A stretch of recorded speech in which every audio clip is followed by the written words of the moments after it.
नमस्ते साथीहरू।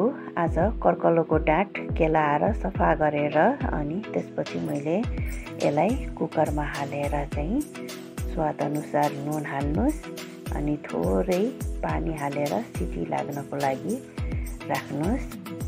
अनि यो 2-4 सिटी लागिसकेपछि यता कराहीमा तेल अनि जीरा रातो हुने गरी फुराउनुस्। अनि मैले आलु बोइल गरिसकेका थिएँ।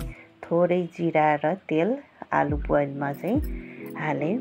अनि त्यही कराहीमा चाहिँ मैले चप्ड गरेको प्याज, लसुन, हरियो खुर्सानी र थोरै बेसार हालेर चाहिँ फ्राई गरेँ। यसलाई फ्राई गरिसकेपछि अनि त्यसपछि कर्कलो झाङ्नुस् त्यसमा हालेर अनि थोरै दही हालेर मैले बोइल गरेँ। तपाईँलाई कागतीको टेस्ट मनपर्छ भने कागती पनि हालेर खान सक्नुहुन्छ, तर आज मलाई दही हालेर खान मन लाग्यो, त्यसैले आज मैले दही हालेर चाहिँ यसलाई बोइल गर्नुस्। अनि यो बोइल भइसकेपछि अनि त्यसपछि यसलाई निकाल्नुस्।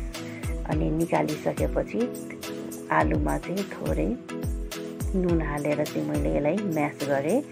म्यास गरिसकेपछि अब यसलाई तपाईँहरूले आलुको चटनी, आलुको चोखा के भन्नुहुन्छ कमेन्ट गर्नुहोस् होला है। अनि त्यसपछि कर्कलोको झोल, भात अनि आलुको चटनी